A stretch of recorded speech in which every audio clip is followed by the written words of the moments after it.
Hello, I'm X Toycat, and October 27th, 2021 was a special day for my long-term Let's Play world because after a month of being broken and having no access to the world, an update came out which had this line on the changelog: fixed a problem that caused certain worlds to drastically increase in size, causing high memory usage. My world was drastically increasing in size, and it was using 22 gigabytes of RAM and then crashing my machine. And so of course, the first thing I did was load up my world in the bug fix, and so this is promising. It's only taken a minute to get to the generating world sign. We are still using 20 gigabytes of RAM, but the world is actually loading. Oh, it's over the halfway point. We might actually have access to our world again. Oh, it's so close. Here we are. We're in the world, and it's loaded just fine. The frame rate isn't next to 0. But do basic features like fireworks work? Oh, with a little bit of frame rate dropping they do. Can we fly around? Okay, so that's, you know, we shot for the moon in terms of expecting to be able to fly. But the world is accessible now. It doesn't just crash. Why would I say that? The world is not immediately crashing, which is a big improvement. And we're only using 17 gigabytes of RAM to run it all. So that's impressive too. You can see chunks are actually loading in. But yeah, we're not fixed. Not yet. Maybe if I spend some time in the world. And so yeah, the world is technically playable, but it's a really unpleasant experience, as you could see from that clip and all the slowdown and things not working. And long story short, did the update fix my world? It didn't, except what's happened since then, despite no Minecraft update, is incredibly interesting, and I even have word from developers about what actually caused this specific bug in my world and the few other people who are experiencing it, and I want to give you the exact words straight from the horse's mouth there. But first, allow me to show you what happened after I waited a few days and then loaded up that exact same world, my exact same Let's Play backup, because it's interesting. So I was incredibly excited when I heard the update came out that I would finally be able to play Minecraft. However, as you can see, I've left it in the bottom of the screen. I'm doing this in a very lazy screen recording, so ignore the left corner and the bottom right that shows a YouTube video talking about stack interchanges, but ignore those things and instead look at the memory usage next to the CPU, and you can see how, wow, wonderfully, we're using 12 gigs of memory, which is admittedly a huge upgrade. It was using 22, the entire available memory that Minecraft could find, whereas now it's only using 12 gigabytes, which is, it's insanely high. That's my point here. And if we try to actually do things, you can see they work, but you can also see that Minecraft isn't like in love with it. However, the world, all of a sudden, technically is working. Okay, so it's working, but it's using an incredible amount of RAM, 12 gigabytes, but that doesn't need to be my problem, right? I mean, all I have to do is run it on the Minecraft servers, and then it doesn't matter how much RAM it's using, because it's not my RAM anyway. And so, what I did is I did precisely that. Okay, so this is the Realm version, because, I mean, the offline version seems to be a little broken. Basically, every function was super slow as of last week, but now, on the Realm, I can go to sleep, which is a big improvement, and I think I might even be able to kill a zombie, or a husk, rather. Look at that! He died. He didn't, like, just light on fire and nothing happened. I think the world might be fixed, actually. Whoa, look at that! I'm flying and everything. Now we just have to see if the world can handle the render distance, I guess. I mean the flying distance. Yeah, it's not so bad. Wow, yeah. As you can see, things are fine. I'm gonna try and outfly it. Ooh, that was a little laggy.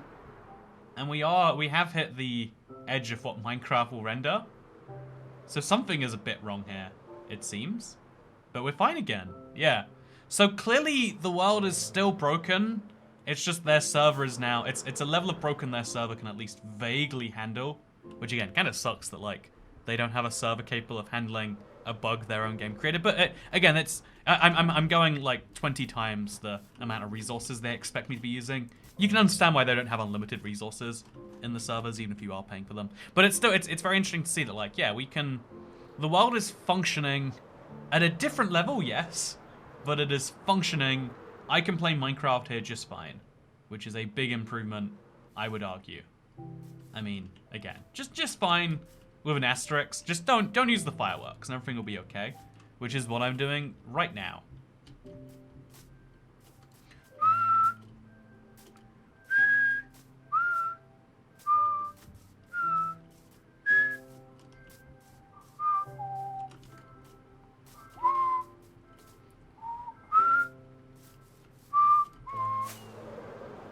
Okay, so my first question, because we did spend some of last week's Let's Play, I guess a Let's Play apology episode, more than a real Let's Play episode, but I did spend some of last week. Ah, there we go.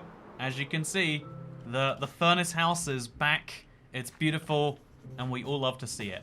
I think it's, yeah, as you can see, it's 6 blocks on that side, and it's 8 blocks on that side. So we do need to do some work, and maybe moving the entrance 2 blocks to the right, maybe. But other than that, or 1 block to the right. To the left, sorry, and then we'll even it out. Other than that, things are looking pretty good, huh?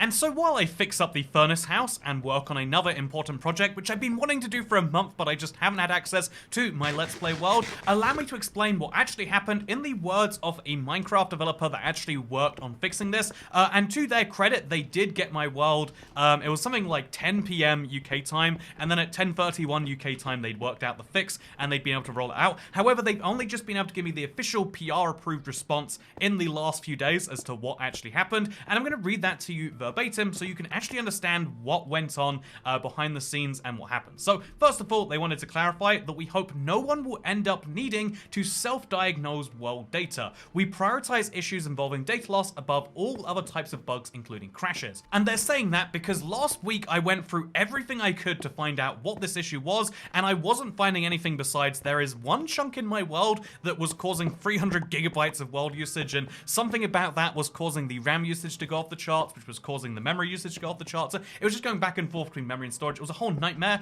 and so they're saying you don't need to do that. That's not going to be the most effective thing, and you don't need to do that because they're going to prioritize anything that breaks a world save. That's important to them. However, we do an extensive amount of manual and automated testing and reviewing of all code that goes in, and then through the players who beta test for us, we hope to catch anything we might have missed with internal testing. However, sometimes things like this can still make it into an actual release. The bug here is actually really easy to explain. There is a list of entities called the autonomous entities list, which are not owned by any chunks. You can see it in the tools that let you examine world data, like in MC Tool Chest. A code change touched how this list worked, and it was not getting cleared correctly. If it was empty, nothing would happen. If you had visited the end but not slain the Ender Dragon, it would be in this list. Then it would save, and there would be 2. Next time 4, then 8. After 19 saves, you would have 2 to the 18 Ender Dragons. That's 262,144 dragons, and the game would run out of memory and crash. Every world we saw that was already corrupted had exactly 2 to the 18 Ender Dragons in this list, which means that even if you aren't specifically in the chunks where Ender Dragons are, the Ender Dragon can only exist in 260,000 instances or so. Anything above that, or at 131,000, I guess, or so, anything above that, and Minecraft starts to break. They did look at a lot of worlds, it sounds like, not just mine. We missed this in testing and never saw it in a beta because most players have never gone to the end or have defeated the dragon. This situation is a great reminder that players should always back up important worlds. Aside from that, the most effective thing players can do is file bugs here, and then they tell you to bugs.mojang.com/secure/ but basically go to the Mojang bug tracker. It is very important when you find a bug that you don't think has been found before or that you haven't found there before to file it right there. And also they say when filing bugs, the more detail, the better. Even better, if players have the ability to give us a world where a bug reliably reproduces, it cuts down the amount of time for us to find and fix an issue drastically. If not an actual world, then a world seed, a screenshot, or a video all help tremendously. We really do care about addressing issues and ensuring the best quality for players. Minecraft is a game made by people, but sometimes people make or miss mistakes. We appreciate the community's help in tracking down problems and reporting bugs. And so what they say there is effectively there's a bug which involved the end, and because most people haven't been to the end, especially internal testing, but also people who play in the betas are usually doing so on like dummy worlds or on worlds. You know, the sort of person who plays a beta is not the sort of person who is on a 9-year-old survival world, and so it's not the sort of person who has maybe multiple ender dragons from weird revisions, and so that is why this was a very specific bug for very specific people in very specific situations. If I'm not mistaken, this is basically the compounding of 2 bugs, because you might remember that time I had like a dozen ender dragons just spawn in randomly in my end. Those ender dragons still exist there. It's just an update made it so those ender dragons don't move, you know, they don't actually like spawn in or exist in any way. They're basically like delayed and moved into some place where they don't exist, which is fine because storing 12 ender dragons is next to no memory usage and it's never a problem unless something causes that to duplicate again and again and again and again until they get to 262,144 ender dragons, and that's too many dragons for Minecraft to handle. Right now, at least. So it was really cool knowing that my world was able to help other people who had this exact same bug,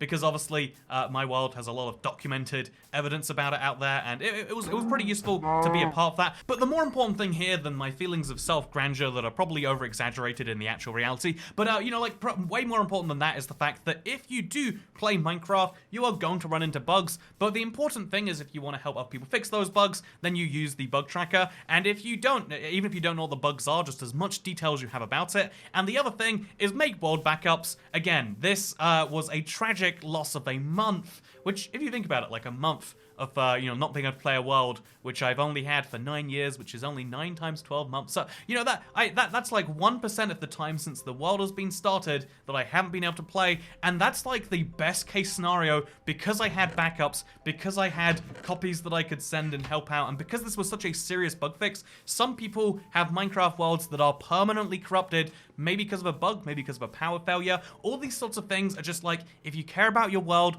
make sure you back it up. And so before I leave today, there's 2 things I want to explain. First of all is the fact that this, you know, the project I've been wanting to work on the most during this last month has actually been the ocean that I mostly drained. I want to make this ocean chunk go super, super low down right now. It just seems like a lot of fun to me. I also want to fill in the lava tube that is coming in from the oil pipe. And the other thing that I want to do that is super, super crucial is I want to talk to you about, I guess, like the whole feeling of self-grandeur thing, like trying to feel good about things that are happening in the world, because I often use this platform as an opportunity to, like, I don't know, share things that I feel like are important to me, or that, you know, like a, you know, cool thing that happened. Like I hit 100,000 subscribers and I got the plaque for my second channel recently. It's like a cool physical thing that like most people in my life won't understand, and so I share it here on the internet. And I did the same thing when I passed my driving test recently, which is like a small thing most people do at 17 because they have access to all these resources and their parents' car, and, you know, like that wasn't a thing for me. And so like I was very proud of being able to get this done in general, and so I was realized, because quite a few people have like found out via someone and then like said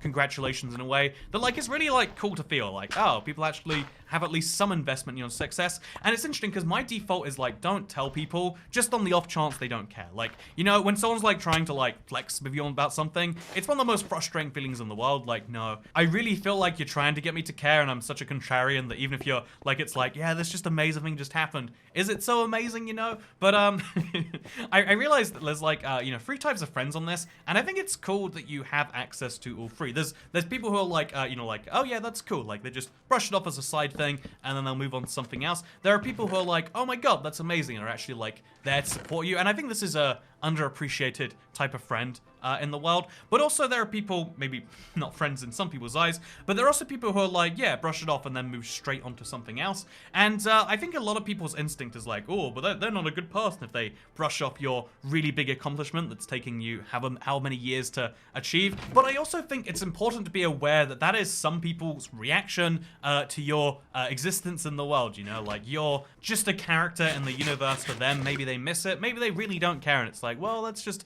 and you know, like a lot of people take it as an opportunity to be like, no, it's super, super important. But I think realizing that like your biggest you know, and most interesting things that have happened in your last week are just a minor passing event to other people, in the same way that, like, you know, I'm sure someone I know in my extended life had a child in the last week, a little new hobby, and oh god, I realized actually you have a friend who's having a child, and now I'm worried that they've had the child in the last week and this is accidentally pointed at them. You know what? No, it's I'm pretty sure they haven't. But anyway, you get the point that like loads of people's biggest, coolest accomplishment, like, yeah, that I just made the promotion from TPS report manager to PTS report manager. I'm now assistant regional manager rather than assistant to the regional manager, you know? Kind of things are going pretty well in that way. And yeah, it's interesting to realize that like this is the normal fact, and I think it's really useful to be reminded that your biggest thing is a small thing to someone else, in the same way that around you big things are happening all the time and they don't seem so big. But that's the value of having social bubbles, I think. Having people that you genuinely are excited for only makes sense because there's a ton of people you aren't excited for. Like, I'm gonna level with you, something really cool has happened to you, dear viewer watching this video, in the last couple of weeks, on par with the things I just mentioned about my silver plaque or my ability to drive cars that I'm still waiting on because of the license hasn't come yet. I just want a piece of plastic that says I can drive cars because that's what you need to rent a car, and I don't want to own a car. Anyway, but like my point here is that rather than being worried about the things that aren't being paid attention to, maybe be excited about the things that are. Or maybe the lesson is exactly the opposite. I don't really know. I'm just excited to do some streams in the future. I'm so sorry that I missed Monday for this video. I've been just having a wreck of a week. It's been one of the worst in a while.